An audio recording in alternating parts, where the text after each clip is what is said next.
Welcome once again to Cinemaholics, the Major Motion podcast, where we talk about the biggest and best films coming to theaters and streaming online. From the San Francisco Bay Area, I'm John Negroni, film editor for InBetweenDrafts.com, and we have a special guest this week. We haven't had her on the show in too long, almost as long as when the last Captain Marvel movie came out, but she is the lead features trainer at Screen Rant, a longtime friend of the show, and just me personally, it's Elissa Grosso. Hey, Elissa. Hey, how are you? Elissa, I'm doing okay. I'm a little sad that, it would have made more sense if you were here and Will was here, because there'd be three of us, like in the Marvels, right? There'd be like kind of a generational thing going on. I was going to ask, like, where's the usual trio? We're missing one of the tripod. Some of the listeners will have already sensed this was coming, but Will has vehemently said he does not want to watch the Marvels. He's done with Marvel movies in general. I'm not sure what it would take to get him to watch another Marvel movie. He did watch Guardians 3, I think out of obligation, as a personal favor to me. But yeah, he's kind of done with the MCU. And so I was like, all right, don't worry. We're going to bring in somebody who's not done with the MCU yet. And that's you, Elissa. But no, we've had you on for a bunch of Marvel stuff. We had you on for Endgame, was the most recent. Yeah. Endgame and it's a bunch of Marvel stuff you've had me on for, so it's always fun. It's always fun because you're a fount of knowledge on this stuff, and I think I was hoping we could open honestly with like, okay, we're going to talk about the Marvels, we're going to review the film and do all that fun stuff. But I kind of wanted to get your take on just kind of the atmosphere, like the temperature of Marvel movies at the moment. It's kind of complicated. There are a lot of people, there are a lot of narratives that are kind of like, you know what, Marvel's done, forget about it. I'm sick of Marvel. The people who grew up with it are like, I'm getting older, I care more about this now. Like MCU is kind of played out, right? And there were a lot of people kind of with this movie like ready to hate it. I'll say, I would kind of have felt a little bit like, the last few movies has been more hit or miss for me. I didn't love all of them, but I also am a little bit more maybe optimistic. Like, yeah, sometimes these movies can be great, sometimes not so much. Where have you been at though lately? Like, since we haven't checked in since 2019, honestly.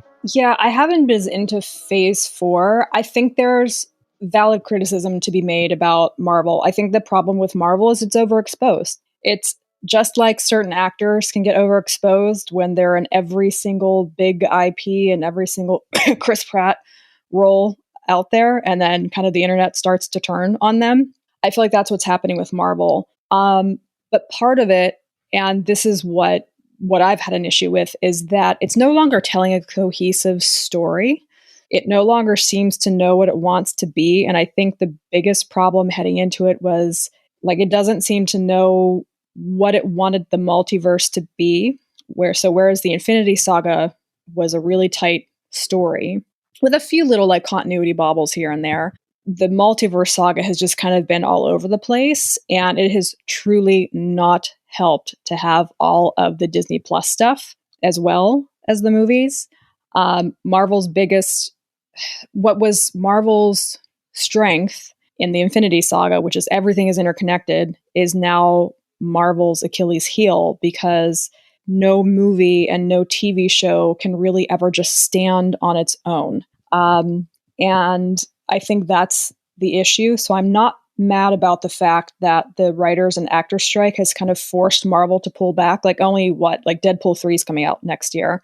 I don't think that's a bad thing. And I think that the wild success of Loki season 2, which I loved, shows that there's still magic with Marvel if Marvel knows the character and has a complete story that can mostly stand separate from the rest of the MCU.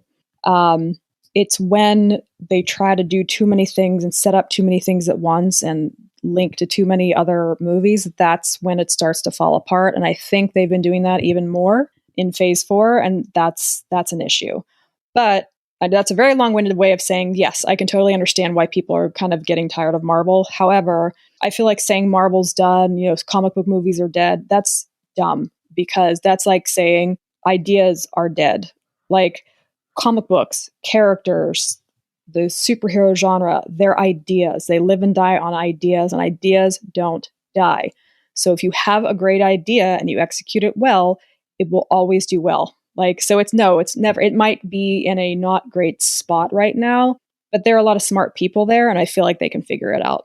Yeah, I know. I was just seeing some of the news the last couple of weeks were I think today, Daniel Creston Denton, I think is his name, the guy who did Shang-Chi. It's looking like he's not going to be doing, Avengers, King Dynasty. They're reworking stuff. Then they pulled the writer off. Yeah. They pulled the writer. So, and yeah, to what you're saying, like there are more Sony Marvel movies coming out next year than MCU Marvel movies, which is kind of wild to think about, right? I think that was also not fully Marvel's fault there, but like when the guy you're building your entire next arc saga around is currently, heading to trial for like domestic abuse and assault and battery, and all this bad stuff has been coming out about him on Marvel sets, that's a big problem. So again, all this is alleged, but it's not, whatever it is, it's clearly bad enough. And there's enough legitimacy to the evidence that Marvel has looked and gone, we do not want to hitch our wagon. We can't hitch our wagon to this actor and his character. So we need to rework everything. And it can work, but it's like they need to step back and really figure out, like, what do you want this to be? Where are you going? Before they start putting more movies out. I mean, even beyond the Jonathan Major stuff, I think that character was already, like, even if you take away all the terrible, like, personal things, kind of already wasn't really hitting for a lot of people. I think thanks to Ant-Man Quantumania. Yeah. But yeah, I guess that's neither here nor there. It's just kind of ironic to me that it's like James Gunn was like fired in like over the course of like a 3-hour Zoom call by comparison, for basically nothing, doing literally nothing. And they were willing to just fire him and then eventually bring him back. So, but that's a rant for another time, a screen rant for another time, I guess. I will say I definitely am looking forward to maybe a slowdown, a pause. I know like just 3 Marvel things next year, I think, if I'm not mistaken. Well, maybe 4, because is What If still going to be next year?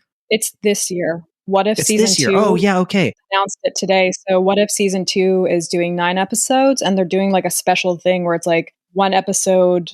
It's like an advent calendar of episodes where they're doing 1 episode a day leading up to Christmas or leading up to some point in December. So yeah, it'll be. But then after that, I mean, it's going to be Echo in January, which I got to be honest, I'm looking forward to more than anything else at the moment. It looks a lot better than I thought. Yeah. I'm thinking like, could this be the Andor of the MCU or something? I don't know. Yeah. I mean, I definitely feel like they have a better handle on the TV shows. Now, not everybody has loved all of the Marvel series. I have liked all of them for completely different reasons because they all have completely different feels. But all of the MCU shows have actually told a pretty cohesive story. There's been some problems with pacing, but for the most part, they haven't tried to set up so much that it's like you can come in and watch one of the shows and you're generally like on board. You don't really have to watch a ton of stuff beforehand. And I already said it, but I keep going back to Loki as the blueprint. You have to have a great character that people love. You have to know where you're going with that character and already have the end in sight before you start writing. And you have to make it so that it can be a complete standalone story in and of itself with the potential to bring that character back or set up other stories, but you have to tell a coherent, complete story. And if you don't, then what are we doing here? Yeah, I'll be honest, I did not watch Secret Invasion. Maybe someday if I'm bored enough. I didn't care. I didn't finish it. I was just like, I just don't care about any of this happening. Apparently it explains some things going on in the Marvels. Honestly, I think I was fine to skip. It sort of does, but the Marvels also ignores a lot of what happened in Secret Invasion. And that's another thing I think that Marvel's running into is when you have too much stuff coming out. It's like this thing that we set up to be this huge important thing in this movie or TV show, in another movie or TV show a few months later, we're just going to ignore that. We're just going to pretend. Yeah, well, I think it was Elizabeth Olsen who was telling people when Multiverse of Madness came out, she was like, honestly, like we were making this movie before they even finished figuring out WandaVision. Like it really wasn't something that was as like put together as like maybe some people thought. And you could kind of see that was one of my major criticisms of Multiverse of Madness was like, I kind of felt like, wait, which character is this? This doesn't feel like the Scarlet Witch at the end of WandaVision to me, but whatever. That's 2022 Marvel But that stuff. leads into the Marvels.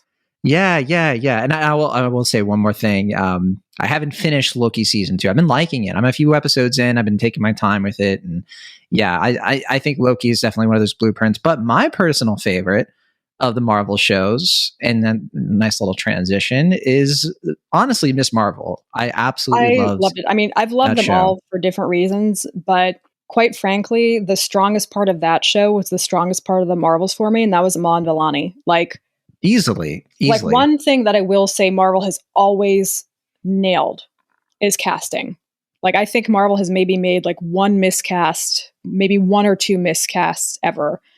And for the most part, the casting, they knock it out of the park. And for them to find Iman Vellani, who had 0 acting credits before Ms. Marvel, like she was like a legit fan, like us. She was Kamala Khan. She was a Pakistani American girl who's a giant nerd who loved comic books, who loved Carol Danvers, who dressed up as Ms. Marvel for Halloween, and her auntie, as she calls her, sent or told her about it. So she just sent in the tape for fun, and they were like, "You're it. You're our star." And she was such a breath of fresh air. And I truly think that her enthusiasm was the best thing about the Marvels, because that's also one thing I think that Marvel struggled a little with post Endgame, is kind of regaining its identity, where, man, people are like, oh, Marvel's too jokey, Marvel's not serious enough. I'm like, did you watch the last few movies leading up to Endgame and after? Because it was pretty serious. It was pretty grim. Like, we had characters that were straight up going through like PSTD and like arcs and like anxiety arcs and like mental illness and instability arcs. Like, it was very grim. And I do feel like through Iman Vellani as Kamala Khan and Ms. Marvel, she can be a little bit of an audience surrogate again, and especially in this movie, and kind of remind people like, oh yeah, like this is just, like, I'm a superhero. Being a superhero is awesome. Yeah, you believe her. Like, that performance, I'm literally watching it and I'm just like, I feel like you're just kind of being yourself all the time with this, which is very charming and it's very infectious. I do agree with your criticism, honestly, that it has felt like they left the whole Endgame thing without a plan. And like their plan was kind of loosely like, we're going to get to the King stuff eventually, but we're going to keep referring to stuff that happened that like was like in the first 3 phases. So it's like we move on, but we don't really move on. Like, yeah. But these have all felt to me like side adventures. They've kind of felt just like non sequitur movies. And so it has kind of lost that like, oh, we're leading to something, and something that I kind of understand and I can explain in a sentence, not a sort of like, oh man, I got to have like a dissertation on, you know, how the multiverse stuff works. In this movie, it kind of works like this. In this movie, it's completely different. I can't keep track of it. And I feel like I'm clued in on this stuff as much as reasonably expected for somebody who watches a lot of movies throughout the year. So that being said, I've been feeling that. And then I went into the Marvels, and I think I kind of surprised some people, because everybody around me was kind of like, not everybody, but a lot of people around me, a lot of Marvel fans were like, you're looking forward to the Marvels? Like, it looks bad. I was like, look, I haven't seen any trailers. I don't know what the movie's about. I just know that it's going to have 3 like Captain Marvel adjacent characters in it as the leads. That's all I knew going in. And for me, I was excited because of the show, Miss Marvel. And I was like, look, if she's in it, I'm in. Like, I can't wait. Like, that was a great little tease at the end of the show. And it's been 4 years since Captain Marvel. Let's go. Let's see what Carol Danvers is up to again, because I definitely have not liked how the MCU has treated Captain Marvel since her movie. Let's be real. She's not been treated well by real fans. She's been treated great. By angry incel fanboys on the internet, she's been treated, and some women, she's been treated terribly. She really has. We can't talk about the reception to this movie without talking about that. Can I tell you about my mentions, Alicia? It's a who's who of guys who clearly have some kind of weird emotional baggage wrapped up in this woman. Because Brie Larson dared to rightly say that too many press tours that she'd seen in press junkets were overwhelmingly white males, and she wanted to see more, more diversity in press junkets, which she was absolutely right to say that. But from that point on, like, it was like open season for her. And I feel bad because she's a great character, but I feel like because of that, and because of the weird timing, like having to film Endgame before they even filmed Captain Marvel and not really knowing the character, same with, Multiverse of Madness and WandaVision, I feel like she never fully got to be as comfortable with the character as she deserved to be. And maybe that's why her character never fully seems comfortable on screen. Well, it never feels like she has material to work with. Yeah. And I feel like people blame her, but I'm like, well, listen to the dialogue she's working with. It's not really anything. And so that's part of why I've been looking forward to this movie, because I'm like, all right, well, I really liked the Monica Rambeau character in WandaVision. I feel like she was kind of shoehorned in there, but like I'm ready for her to be in like something that actually like where she fits. She's because great. Like her character, deserves some time to shine, no pun intended. And then I love Miss Marvel as a character. She's super fun.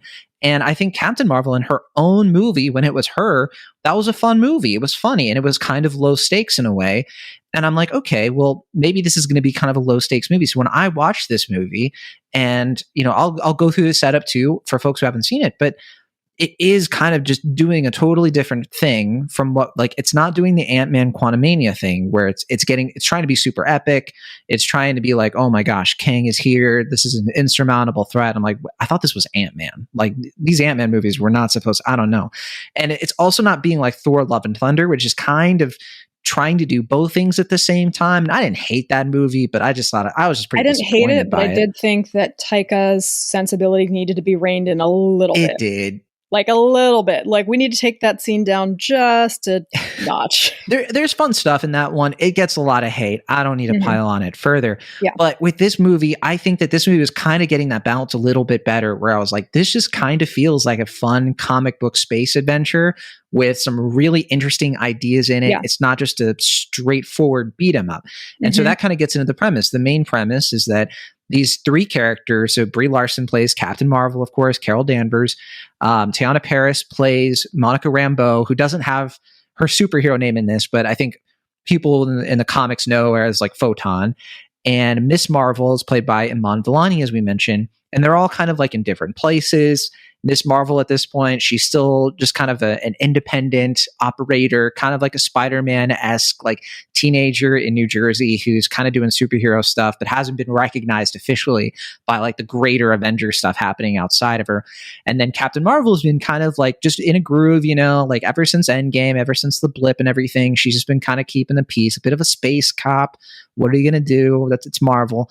And then you have Teyonah Parris's Monica Rambeau, who's kind of, she's kind of coming into her own. Like she has her powers. She's kind of an astronaut. She's working with Nick Fury. So you kind of have this thing where it's like there's these two coworkers, honestly, with Captain Marvel and Photon, where it's like they're in the same building, but they haven't like had their like fateful reunion yet. It's like, oh yeah, I know that person from high school. I don't know if I'm ready to like see that person again and see them all grown up. There's like that kind of weird tension going on. But the movie plays it as kind of like a comedy. And to play up that comedy, there's this whole hijinks, high concept thing where basically, I won't belabor the point, but one of the bangles that Miss Marvel uses is found like the complement to it, because it's supposed to be a pair. This like evil Kree woman, played by, who is it? Zawe Ashton? Zawe Ashton. Tom Hiddleston's wife. Yes. And so she finds it out in like space or whatever. It has like these light powers. I'm not sure exactly how it works, but essentially some warpy entanglement thing happens. And the result is that Miss Marvel, Captain Marvel, and we'll just say Monica Rambeau, Captain Rambeau, they all start to switch places and teleport to where the other person is every time they use their powers at the same time. So if Miss Marvel kind of does her like, she like turns light tangible and does her thing. And if Captain Marvel somewhere else, even the other side of the universe, like fires like a laser or whatever, they switch places. So Captain Marvel ends up in the bedroom, this like super fan, in Jersey. And then all of a sudden Miss Marvel ends up in like some kind of Kree base and is like surrounded by soldiers. So it's kind of played as like funny. It's sort of like, oh my gosh, like what if, it's kind of this like Freaky Friday teleport thing. I thought it was really fun. I thought it was such a cool, unique way to bring these characters together and give them a reason of like, okay, here's why they have to team up. They kind of are forced to, right? It gets around all those weird implications of like, well, she's a teenager, but like, how can, but there's little things to it of like, oh no, Captain Marvel can't just like fly off, because then if she teleports with Miss Marvel can't fly. And All kinds of funny stuff like that going on. Samuel L. Jackson is in this as well as Nick Fury. There's not much to the plot. It's really these three characters kind of trying to figure out what's going on with their powers and stopping this like resource war thing that's going on with the Kree and the tensions with the Skrulls. It's a little bit, I think, unfortunate timing with what's going on. I think you could basically sum up by saying Dar-Ben, the villain, she's a phase 1 villain. Basically. Kind of. I mean, she really invokes a lot of Ronan, the other Kree villain, from Guardians of the Galaxy, right? I appreciate though that like this movie's not trying to do the Guardians of the Galaxy style comedy, and it's not trying to do the Ant-Man style of comedy. It kind of has its own. And I was appreciative of that because I was like, this feels like a different kind of thing. The writer here is Nia DaCosta. She also directs. You could see elements of Nia DaCosta, and I think the problem with this is that it soared when it was allowed to be Nia DaCosta. Where it sank was when it tried to, once again, fit itself into like this cameo or that cameo or setting up this movie or setting up that plot point. That's Valkyrie where it shows up. Marvel has got to start letting its movies stand on their own instead of trying to shove all these different like setups into them. They suck. Like, quite frankly, they suck. I don't care how excited people get about cameos. Like, it's not worth it. I mean, end credits maybe, but it's not worth it if the movie itself doesn't stand on its own. It kind of screeches the movie to a halt because then you're kind of like, what? Like, wait, what if you didn't see Thor: Love and Thunder? You're going to be a little bit like, what? Why is Valkyrie wearing a suit? But yeah, Nia DaCosta, who directed things like Candyman, Little Woods. I'm a big fan of Little Woods. I think that's a great movie. Also, with the what's her name? I'm like blanking on her name for some reason. Tessa Thompson, who plays Valkyrie. She's in that too. So maybe that's why Nia DaCosta was like, all right, we got to find a way to get Tessa Thompson in this. But also Candyman, which I wasn't the biggest fan of.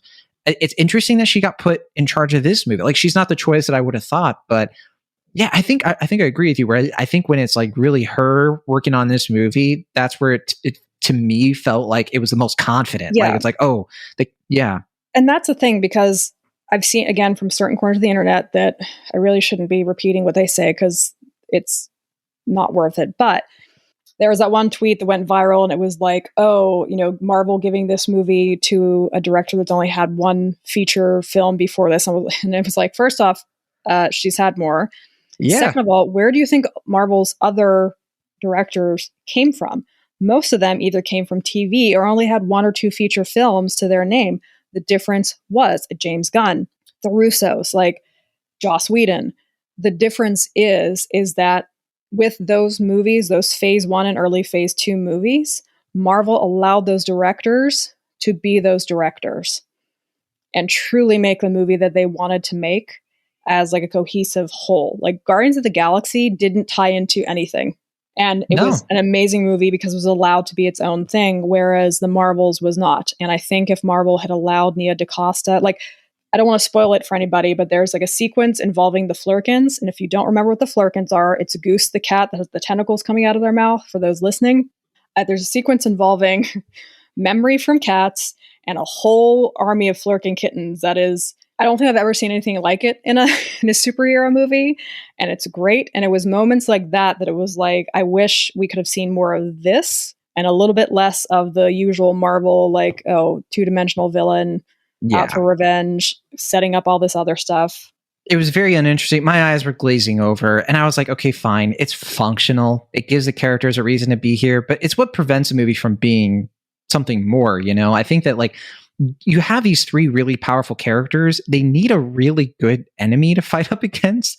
And I don't know, the enemy never felt that threatening, that they also felt kind of cookie cutter. It was a very paper thin motivation of like, well, you destroyed this AI that was plundering the universe and that led to bad things. And I'm just like, man, that feels like a first draft. You could have done a movie without a villain. This movie might have actually worked, in my opinion, without a villain. Because the heart of the movie was about the three of them learning to work together and become a true found family.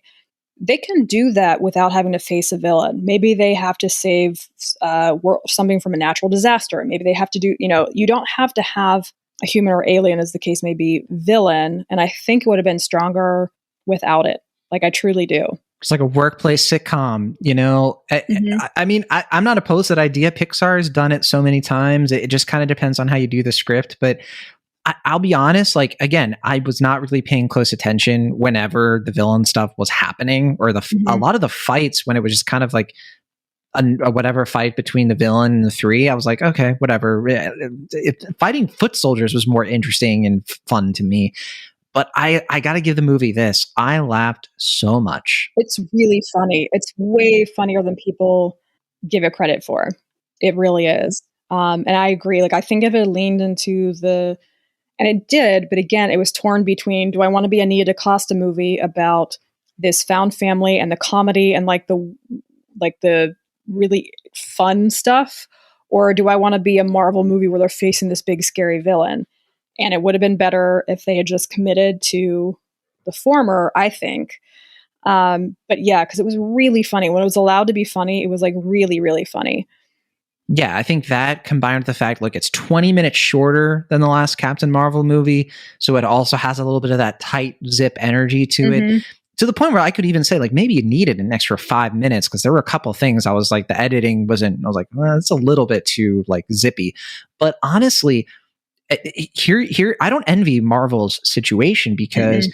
I think a lot of people, you know, in the marketing department were probably looking at this movie and being like, look, it's funny. It's testing well for the humor What and is it kind of trying just to like, be? it looks good, but then like humor in like the current environment is like, that's kind of Disney Plus energy, and not really like, you got to go to the theater, right? Because it's a big Hmm. deal, because you don't want to get spoiled on a big thing that happens. And I Yeah. think they weren't able to figure out like, well, how do we market it so that people feel like they got to see it opening weekend? But then they also like got screwed with Quantumania because the Ant-Man movies have always been known for their comedy, but then they leaned Yeah, super into the series with this one and Kang, and like nobody liked the movie. I mean, or few people liked the movie. Like, it was okay. I think this was way better than Quantumania. much better. It was just more fun to watch. I also think Marvel has had a little bit of a hard time with Carol Danvers because, as you said, she hasn't gotten a lot of time to shine and like development. She's almost used like, Deus Ex Machina outside of her own original movie. And it's the same problem that Marvel has had since the beginning with a lot of their more like energy or space based powers and magic based powers is they have to nerf them so much, so that when you actually have like Loki throughout the movies was completely nerfed. Like, it was to the point where a lot of fans of the comic books were like, why are you just turning into this like 2-bit like con man? Like, he's so much more powerful than this. Which you need to finish Loki season 2. I've heard like, okay, yeah, I won't say anything, but But yeah, I think what happens is when they do have a character that is just so powerful, like Carol Danvers, it's like they allow the powers to stand in lieu of actual character development.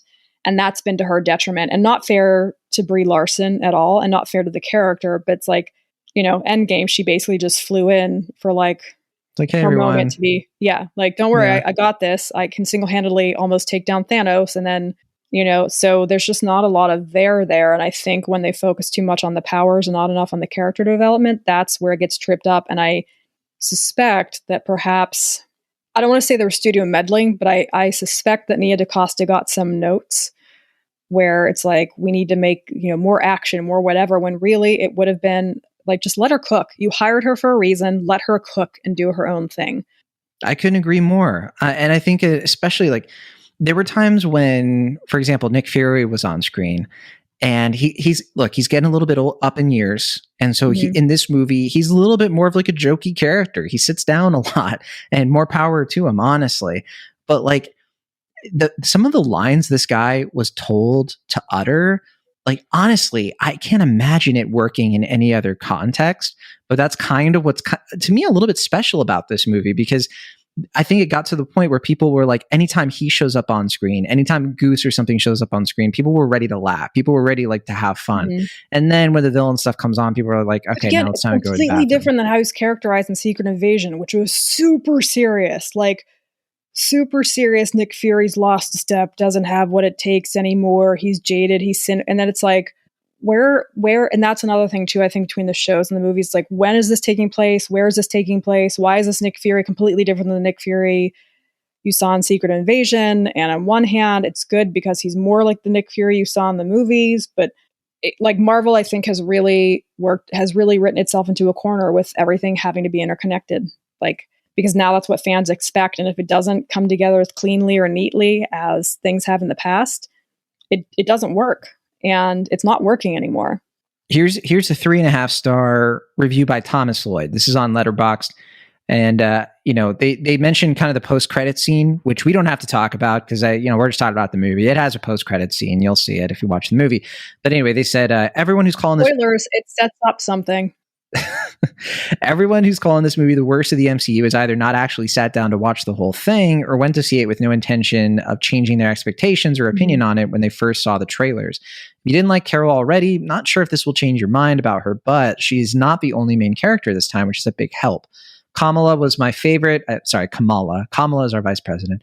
Kamala was my favorite, as I was expecting, and Monica was pretty great too. I also wish we saw more of Goose. There was only one part that I didn't really like at all and was pretty cheesy and kind of immersion breaking, and that's Carol dancing with Prince Yan. But other than that, there wasn't really anything in it that got terribly wrong, other than maybe a sort of forgettable villain. Kind of wild how a villain with a pretty understandable motive was as forgettable as she was. Not sure it was worth the wait, but I'm glad they waited to release it. I wouldn't call it a must-watch right now, but if you're already intrigued by it, I don't think it'll waste your time. Yeah, we didn't mention this got delayed a bit, and I think it is good that it got delayed because I think the timing of this works out a little bit better. I know the real-life stuff that it kind of gets connected with isn't great, but I think, like, in this kind of zone, like a holiday release, probably their best case scenario. But I gotta disagree. The whole thing with the Prince Yan and the water music planet, I was losing my mind. I loved all of it. Fun. I was laughing throughout the entire thing. I liked it. I thought that was a lot of fun. And I think I can get why people don't like it. But here's the thing. I think audiences now, especially superhero audiences, they want things to be serious and they want things to be epic and they want every scene to matter or just a cameo or to set up something or whatever. And it's like, you're allowed to embrace goofiness. Like, I will say this about the Marvels, which I think is really cool. I think that the Marvels is one of the most comic book movies that we've gotten in a while. Like, some of the scenes and stuff looked like they came straight from the comics. Like, they're like, the Marvels remembered that it is a big, bombastic space opera comic book movie. And there's a lot of wacky, weird, goofy stuff in comic books that would absolutely not work in the real world, but it does in comics because they're comics. And I do think that Nia DaCosta remembered that. Like, I remember when she pitched her idea to Marvel when they were looking for directors, she used she directly modeled like some of the scenes that she saw in her head on anime fights. And because, I mean, really, manga is comic books, or they're the cousin of. And so superheroes, comic books, anime, they're kind of cousins. And so I think that ethos worked here. So I do love that it kind of leaned into, like, guys, it doesn't have to be so serious and grim and like all the time. Like, it's a comic book movie. Like, you're allowed to get a little weird with it. It's fine. I definitely agree. Just one more from, this is from Luke. Luke gave it 3 stars. Refreshingly short, light fun for a Marvel flick. Might be a misguided take, but this felt like it had a modicum of personality to it. Comic book panels, animated sequences, a effing song and dance number, and that Beastie Boys scene was enormous fun. Miss Marvel is fantastic, best part of the movie. I might even watch the show. Both Carol and Monica, too, feel significantly deeper and more fleshed out than their previous outings. What I'm saying is they are actual characters now. The same can't be said for the villain, unfortunately. I couldn't tell you her name if I tried, not helped by a rushed climax. Luckily, I was still pretty engaged throughout the rest of the movie. Having not watched Ms. Marvel and barely able to remember Captain Marvel, WandaVision, or Monica's role in either, I was worried I was going to be very lost in this film. But I really wasn't. Marvel's whip hand continues to be their seamless reintroduction of pre-established characters for the less than hardcore, like me. there's a beautiful variety of Mediterranean-inspired planets too, rather than the gritty urban underbelly of Guardians. It still feels a bit like Guardians with all the wacky costumes and species. On that, a word of warning of Kevin. These films are starting to feel a little Doctor Who-ish in their recycling of props and assets. You're walking a line here, fella. If I can just comment on that, I think that's kind of funny. But also, I think like the special effects in here are good. A lot of good practical effects too. I don't think this movie is it's flashy for sure, but it's not that interesting. It's got good direction in spurts. Like there are times when like, you know, Captain Marvel is like coming out of her ship and you're like, wow, like Nia DaCosta is drinking in this scene. There are other times it's a little bit more staid. It's a little bit more functional. Like we're doing this thing now. I think the Saber space station is a lot like that. It was kind of just like a place. I didn't really feel inside of it, but enough of the movie worked for me that that stuff I can easily overlook. Yeah, no, I agree. But I do also agree with his point that visually it's starting to get a little the same now. And yes, you want Marvel to have a kind of distinct visual style so everything seems cohesive, but at the same time, you're allowed to get a little bit more inventive with it's a big universe. Costumes. Like the costumes, uniforms don't have to look the same. Like she could have found something else that had nothing to do with like Kamala's bangles, you know, like it's just very like, yeah, like a lot of the props, you're like, that looks very similar to the thing that was used in a different movie, just slightly modified, where it's like, if it's the same criticism that people have had about Star Wars for decades, right? Like this is taking place over hundreds and hundreds and hundreds and hundreds of years across this wide galaxy. Why do these places never like evolve? Like, why do they all look the same? Why do they still all wear the same clothes?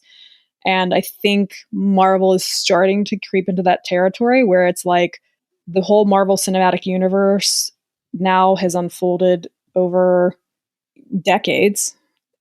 We're at 32, 33 movies? Yeah, like now it's, I mean, literally like in the timeline of the Marvel Cinematic Universe. Yeah. And it's literally all over the universe and multiple universes now. Like you can change up the costumes a little bit. You can change up the weaponry. You can change up it doesn't have to be so interconnected. And I get it. It's reusing props. It happens all the time. The problem is when you have something that's as long running as Doctor Who or Star Wars or the Marvel Cinematic Universe, is that eventually your fans are going to start to notice when you're reusing the same props and the same costumes over and over and over again. Well, there's more that I would want to bring up, but honestly, it comes down to like, I don't want to spoil some of the jokes in this movie. Yeah, like, it's hard. Like, yeah. There's a couple of things, like, I'll be very vague, but there are a couple of things like Miss Marvel just like jokes about in this where I'm like, yes, I've been making that same point about this piece of technology in Marvel movies since 2009. And she honestly, you know, if anybody was going to kind of take the mantle of like the Tony Stark type of character who is kind of just like jokey, like she's not like Tony Stark, but she kind of is that sort of like breath of like, I'm adding energy through, you know, self-aware humor into a scene, and I'm doing it effortlessly. Like Peter Parker was never allowed to be a kid. Like, because Peter Parker's whole story has always been like so tragic that even though he came to the MCU when he was a baby, it was like he already had all this baggage and backstory. So I feel like she's a different kind of teenage character where it's like, oh yeah, like as a teenager, I'm so glad we were finally getting a teenager who's like, being a superhero is effing awesome. But if they try to give her a canon event, Alicia, I'm going to riot. Yeah. Quite honestly. Yeah. Just let her have fun, man. Just like yeah, seriously, let her do her thing. Okay, so Rotten Tomatoes game. You let me know that you already kind of spied the score already, but it might have changed. Days, so I haven't looked. It's been fluctuating a bit. So let's find out. Let's see if you can call it. So, all right, we have 302 reviews counted. What do you think? So it was higher than I thought it was going to be because, well, I mean, also you always worry about like review bombing with something like this. So I remember being surprised that it was higher than I thought it was going to be. So but not crazy high. So I'm going to put it at like low to mid 60%, I think is what it was when I saw it. I think it was like 62, I think, when I saw it. So I'm going to say low to mid 60s.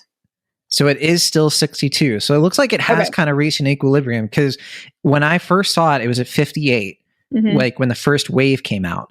And then the reviews started to trickle up to like 60.